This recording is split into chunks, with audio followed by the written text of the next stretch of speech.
Hello प्यारे बच्चों, welcome back on my YouTube channel. और हम पढ़ रहे हैं यहाँ पे 8 ग्रेड अभ्यास पुस्तिका कक्षा 6 विषय गणित। और हम बात कर रहे हैं यहाँ पे आज अध्याय 4 की आधारभूत ज्यामितीय अवधारणाएं। सभी क्वेश्चनों को एक एक से हम लोग सॉल्व करने वाले हैं।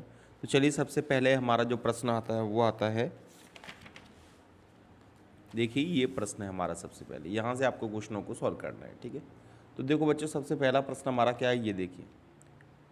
तो सबसे पहला हमारा प्रश्न है, प्रश्नों को पढ़कर आपको सही विकल्प चुनना है और सही जो सामने घेरे बने हुए हैं इनमें आपको उत्तर को भरना है। तो देखो यहाँ पे है ए बी सी एक रेखाखंड है। मैं कितने रेखाखंड है आपको ये बताना है, रेखाखंड कितने हैं। तो देखो यहाँ पे एक रेखाखंड ये है, दो रेखाखंड ये है और एक बड़ा रेखाखंड है। तो 3 रेखाखंड है टोटल। तो उत्तर क्या हो गया यहाँ पे, आपका उत्तर हो गया यहाँ पे सी, ठीक है। तो सी वाले को आपको भर लेना है,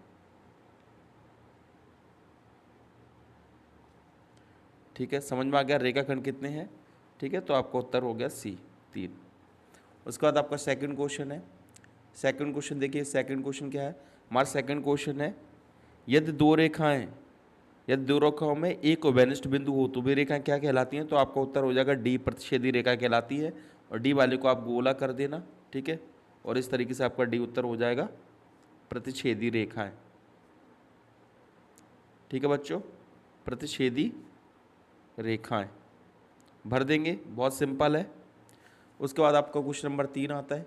क्वेश्चन नंबर 3 क्या है, देखो क्वेश्चन नंबर 3 है, समांतर रेखाओं के उदाहरण नहीं है। समांतर रेखाओं का उदाहरण नहीं, देखो रेल की पटरी समांतर रेखा का उदाहरण है, खिड़की की सलाखे भी समांतर रेखा का उदाहरण है, स्केल के सम्मुख समांतर, अंग्रेजी वर्णमाला का एक्स अक्षर। एक्स अक्षर तो ऐसा होता है ना, एक दूसरे को काटता है, ये तो समांतर रेखा का उदाहरण नहीं है। तो आपका उत्तर क्या हो जाएगा, डी हो जाएगा, ठीक है। क्या हो जाएगा, अंग्रेजी वर्णमाला का एक्स अक्षर, एक्स अक्षर, ठीक है, डी हो जाएगा बच्चों। अब आते हैं क्वेश्चन नंबर 4 पे। क्वेश्चन नंबर 4 क्या है, देखो बच्चों हमारा क्वेश्चन नंबर 4 देखिए। क्वेश्चन नंबर 4 है हमारा यहाँ पे, नीचे दिए गए चित्रों में कोणों की संख्या बताओ। तो कितने कोण है इसमें, देखो बच्चों, एक तो ये कोण है, एक ये कोण है 2, है कि नहीं, एक ये है 3, ठीक है, ये हो गया। एक ये हो गया 4, एक ये हो गया 5, एक हो गया 6 और एक पूरा बड़ा कोण हो गया ये 7। तो टोटल कितने कोण हो गए इसमें, 7 हो गए। तो आपको उत्तर सी हो जाएगा, 7 कोण है इसके अंदर, ठीक है बच्चों, 7 कोण है, ठीक है। तो यहाँ पे सी आपका उत्तर हो जाएगा, 7 कोण, ठीक है। उसके बाद आपका अगला, दी गई आकृति में, ठीक है, कितने विकर्ण खींचे जा सकते हैं। विकर्ण कितने खींचे जा सकते हैं, देखो बच्चों, एक विकर्ण ये खींचा जा सकता है, एक विकर्ण ये खींचा जा सकता है, और कोई विकर्ण खींचा जा सकता है। देखो अब कोई विकर्ण नहीं खींच सकते हम लोग, ठीक है। तो आपके 2 ही विकर्ण हो पाएंगे। कितने हो पाएंगे यहाँ पे, और नहीं तो एक विकर्ण और खींच सकते हैं हम लोग, ये वाला खींचना चाहें तो ये वाला खींच सकते हैं, और एक ये वाला।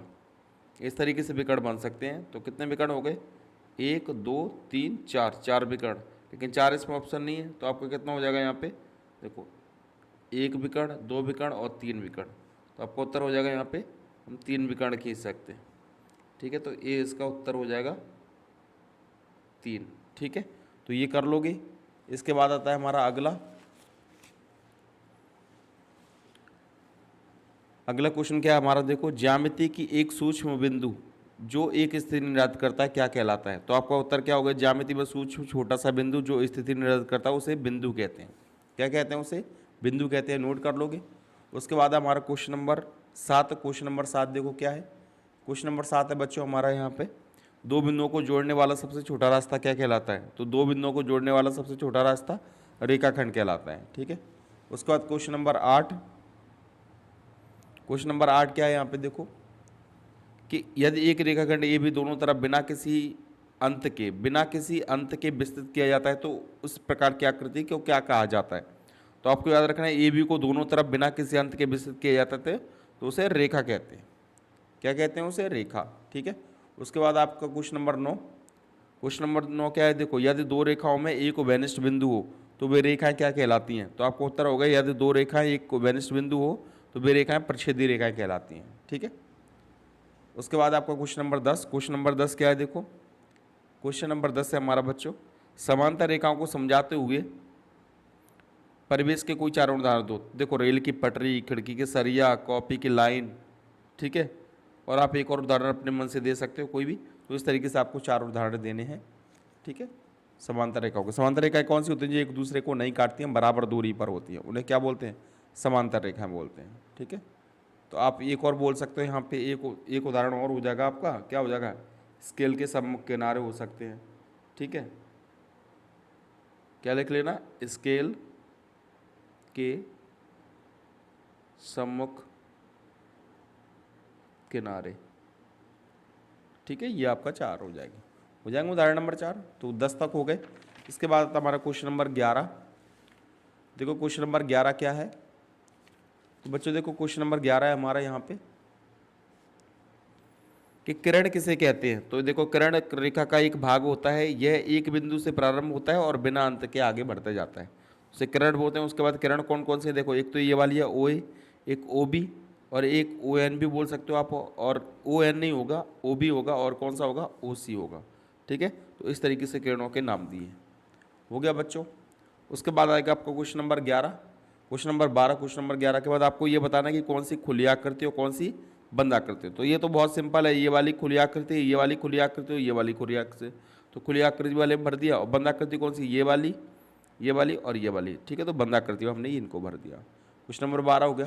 क्वेश्चन नंबर 13 क्या है, देखो क्वेश्चन नंबर 13 है हमारा यहाँ पे कि निम्नलिखित में कोणों और शीर्षों के नाम लिखिए। तो कोण शीर्ष कितने हैं इसमें, देखो 1 2 3 4 5, 5 शीर्ष हैं।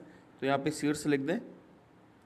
तो शीर्ष कौन कौन से बच्चों, ए बी सी डी और ई, ठीक है। तो ये तो शीर्ष हो गए। अब हम कोण की बात करते हैं। कोण कौन कौन से हो जाएंगे, कोण हो जाएंगे angle A, angle B, angle C, और एंगल डी, और एंगल ई। तो जितने शीर्ष होते हैं उतने क्या होते हैं, कोण होते हैं। तो ये हो गया आपका क्वेश्चन नंबर 13 का आंसर, ठीक है। अब क्वेश्चन नंबर आते हैं हम लोग यहाँ पे, क्वेश्चन नंबर 14 पे आते हैं। देखो क्वेश्चन नंबर 14 क्या है, क्वेश्चन नंबर 14 है हमारा यहाँ पे, संलग्न आकृति में वे बिंदु जो, ठीक है, डी ओ ई के अभ्यंतर, अभ्यंतर मतलब होता है अंदर, डी ओ ई कौन सा है बेटा, डी ओ ई के अंतर कौन सा है, ए स्थित है, ठीक है। तो आपको उत्तर हो जाएगा ए बिंदु स्थित है, ठीक है। उसके बाद ई ओ एफ के बहिर्गत, ई ओ एफ, देखो ई ओ एफ के बहिर्गत मतलब बाहर कौन है, सी। तो हमने क्या लिख दिया, सी स्थित है, ठीक है। तीसरा ई ओ एफ पर कौन सा है, तो ई ओ एफ पर बी स्थित है। तो आपको उत्तर क्या हो जाएगा, बी हो जाएगा। आ गया समझ में क्वेश्चन नंबर 14। तो आपको बिंदु के नाम बताने थे। उसके बाद बेटा क्वेश्चन नंबर 15 है। क्वेश्चन नंबर 15 आपको पता ही है, आपको आकृति बनानी है। तो मैंने सभी आकृति बना के रख दी है, तो आप लोग उन सभी को नोट कर लेना। तो आई होप आप लोगों को ये क्वेश्चन नंबर सभी क्वेश्चन पसंद आए होंगे। अगर आपको पसंद आ गए तो प्लीज़ वीडियो को लाइक कर दीजिए, और चैनल पर नए चैनल को सब्सक्राइब जरूर कर दीजिए। मिलते हैं एक नई वीडियो के साथ, तब तक के लिए जय हिंद, वंदे मातरम।